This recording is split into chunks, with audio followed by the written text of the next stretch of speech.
want you to hit me as hard as you can.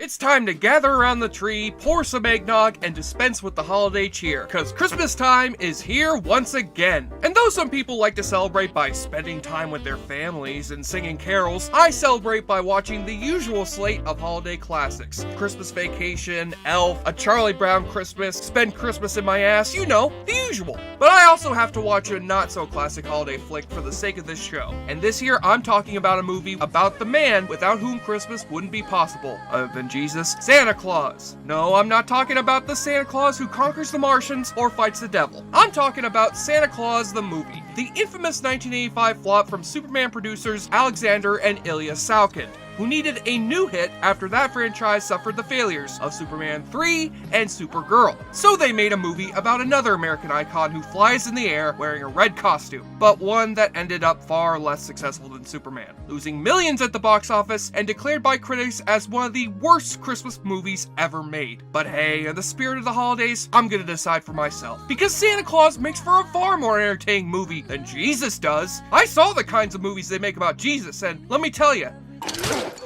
not all that fun. Not a lot of laughs to be had there. So in the same way the Salkinds began Superman with our main hero's origin story, they do the same here with Santa Claus, whom we see in the 14th century back when he was just called Claus, a simple woodcutter who gives his carvings away to the children of his small village. As played by the Big Lebowski. Haha! I knew he was faking that wheelchair shit! Get him, Walter! Come on, man, help me put him back in his chair. One night, Claus and his wife Anya get caught in a massive snowstorm, but are saved from death by the arrival of the Vendigums, a race of elves who believe Claus is destined to help them deliver their toys to children all over the world. But how could I deliver all these toys? I won't live long enough for that. Both of you will live forever. So, you want me and my wife to live in one house with a bunch of dudes for eternity, doing nothing but making and giving toys? Yep. Oh, sounds good to me!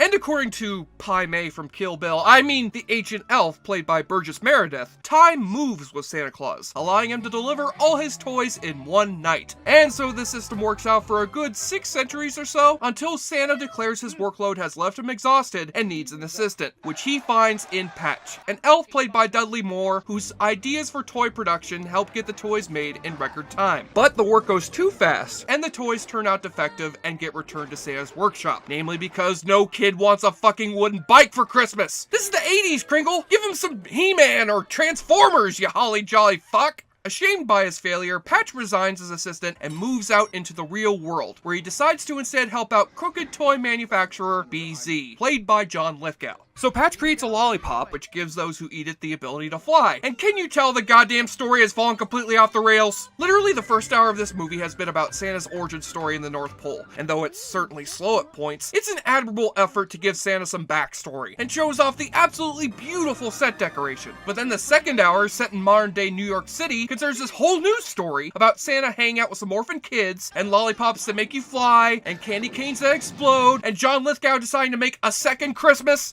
Christmas 2!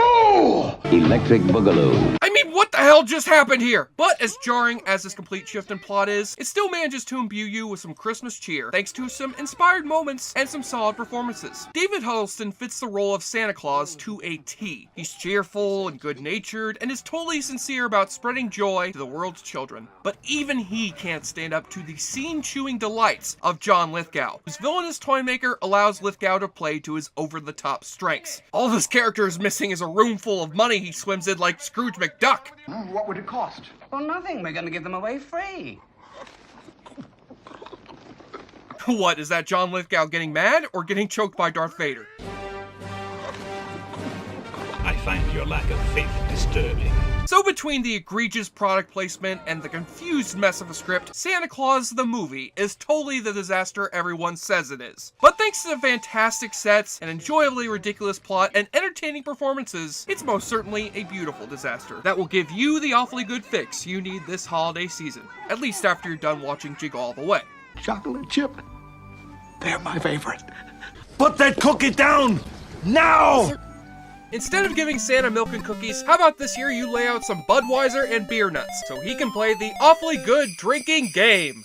Take a shot or drink every time Dudley Moore gets off another elf pun. Don't be elf conscious. He just needs a little elf control. You know the old saying, heaven helps those who help their elf. You know what, Dudley? I know you're a comedy legend and everything, but go fuck yours, elf. Santa spurs on his reindeer by saying, yo. Yo. Rattlers! Dudley Moore's Patchmobile makes Atari noises. Seriously, all this money spent on these sets, and you couldn't even afford some fucking Nintendo sounds?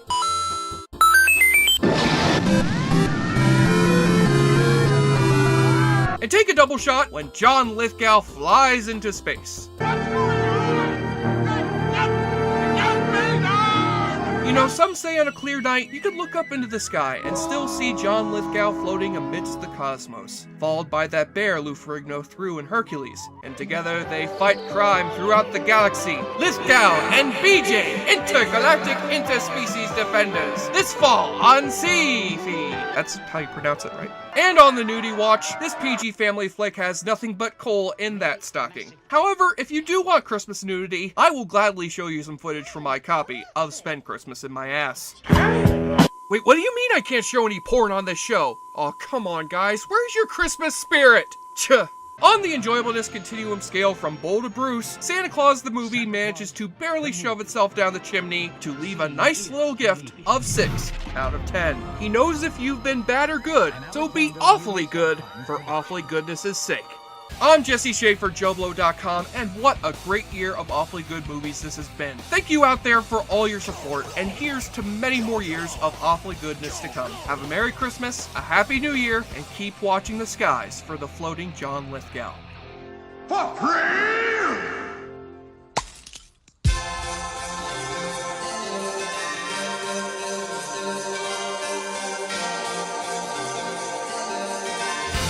Blow, he sure likes to drink a lot.